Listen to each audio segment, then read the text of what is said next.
What's going on, guys? It is TJ back again with Gold Label Sports. And I know I took a little bit of a break from posting, but now we are going to be back on a consistent posting basis. Just want to make this quick video today, just honestly revolving around the state of the sports card market, the Pokemon market, and probably a market that is breaking onto the scene that not a lot of y'all may not be taking advantage of. So first things first, if you're new, subscribe, like the video. If you want to see more, I usually post about 2 to 3 videos every single week. I'm going to be trying to get back on that posting schedule. And just before I get into today's topics, just want to say thank you guys so much for 500 plus subscribers now. It's been a crazy journey this past year, and we are going to be trying to chase down the 1,000 subscriber mark.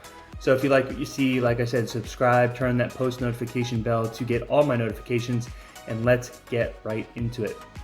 So first topic, everyone's kind of been reaching out, letting me kind of know like, oh, TJ, the sports card market is kind of dying out.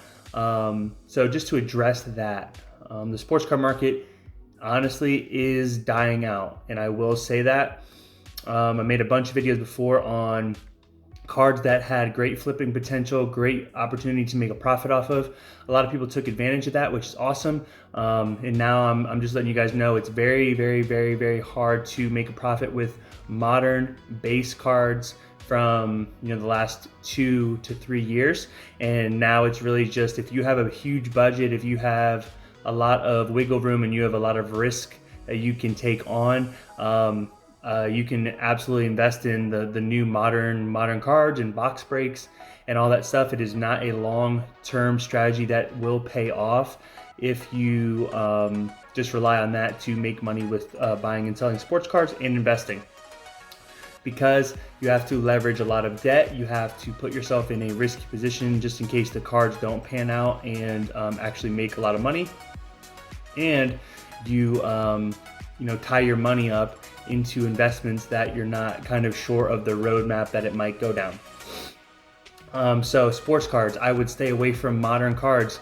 Believe it or not, the obviously there's ones that you can flip that are rare, and the new kind of the Donruss, the Optic, Prism, Select, kind of those new releases coming out, but you have to get really lucky. The pull rates are very low now. Panini and all these guys have caught on, and now they are just obviously putting out stuff. Even for retail, the prices are going up. So it is not a kind of a win-win for the modern investor with a lower to mid-sized budget. So another alternative, obviously Pokemon cards came out 25th anniversary. We opened a ton of 25th anniversary boxes. We actually pulled the Charizard, we pulled the Blastoise twice, the Venusaur, the Gold Mew already. So we're gonna keep enjoying those pulls, and hopefully can get those big massive cards that are there. Pokemon cards is a more safer option for kind of the modern day investor. Pokemon cards is, it's you can make money quicker with Pokemon cards investing in them, but you will have to kind of wait and see how the market turns out. Obviously, you guys know the hype kind of is down on vintage Pokemon cards right now, but it will definitely come back. I have over 100 graded Charizards in my collection, so I am very excited about the potential that those have, and I'm going to keep on investing in Charizards throughout the months, throughout every single year, because honestly the card does not have to go off of performance, so it doesn't have to worry about a triple double. It doesn't have to worry about kind of performance aspects. It just strictly grows on its greatness alone, and more variations of the card that keeps coming out. People are always going to go back to that base set 1, base set 2 Charizard, and obviously, as you guys know, Celebrations released the vintage base set Charizard with that 25th anniversary stamp. And if you're fortunate enough to have gotten it, that's awesome. I'm going to shoot mine off to somewhere to get graded, and just want to get the thing graded ASAP. So stick with Pokemon cards, honestly, above sports cards right now. But the biggest thing that right now, guys, I think you guys should be focusing on is really diving into the graded comic book market.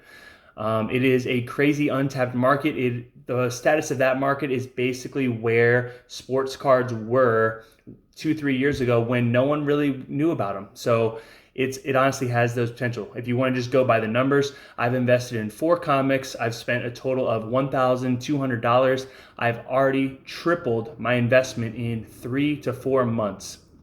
So if that can kind of show you what is going on right now, I will post another video kind of explaining my comics deeper. But right now, that is kind of my main focus is how can I leverage the comic book market, because I'm a huge fan of the Marvel movies, Spider-Man, all those big time guys. And if you want to relate that to kind of sports and Pokemon, think of Spider-Man as the Charizard of Marvel, and think of Spider-Man as kind of the MJ of sports cards.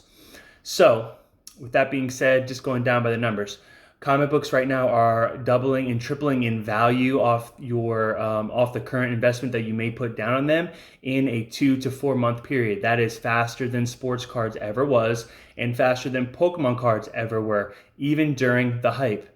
So what does that say? So over the long term, let's say you invest $2,500 into sports cards, and $2,500 into comics, you will have a greater return on that $2,500 into comic books over the long term and the short term than sports cards, because of the one, Marvel is pumping movies out like crazy and TV shows.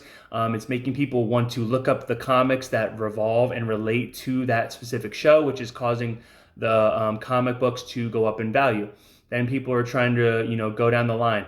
What comics from the Copper Age, the Bronze Age, the Silver Age, the Golden Age, where do these comics fall in line? So a lot of people are going in there, they're buying them up, and they're selling them once people are catching on. So people are getting ahead of the game, just like sports cards. If you got ahead of the game, you made 6 figures plus.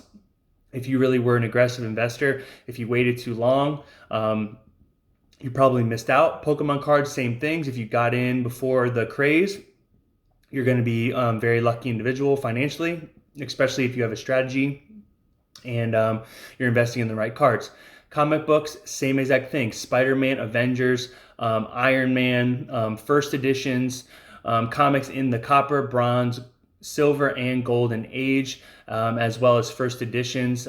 Price ranges right now, and you can get a crazy valuable rare comic from one of those ages that I listed, anywhere from $80 to $350, and you should be expecting a double return on your investment in the next 2 to 3 months. You don't really have to wait a year plus for pretty big return on your investment, which is awesome. So if you kind of build a portfolio around kind of the streak of the market and the state of the market, right now you will be able to get in before it's hot. And that's where my focus is right now. I'm developing my strategy and kind of, quote unquote business plan for my investments that I want to do. And if you guys have been here long enough, you know that I have done sports, I've done Pokemon.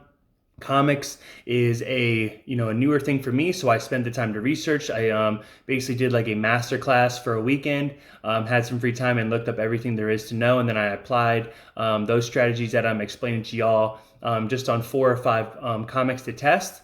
And now the data speaks for itself. The investment, the return on the investment is greater than sports and Pokemon cards ever has been, and this is pre-hype. So right now, if you're getting graded comic books from CGC, looking at lower pops, looking at first appearances of villains and things like that, and other characters, and this is just like layman's terms. I will get into a deeper dive on kind of the aspects of comic books later down the line. But I just wanted to make this video today to update y'all on what I'm doing.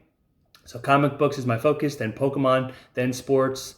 And sports, I only get LeBron and Michael Jordan. Pokemon is really just like getting sets and mainly focusing on getting as many graded Charizards as I can in certain, in certain grades.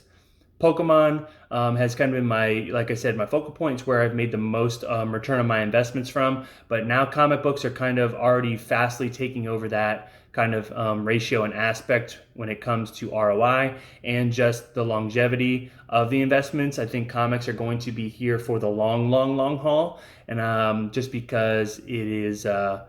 Just because of what kind of is going on around the entertainment industry with the movies that relate to the comics and stuff like that.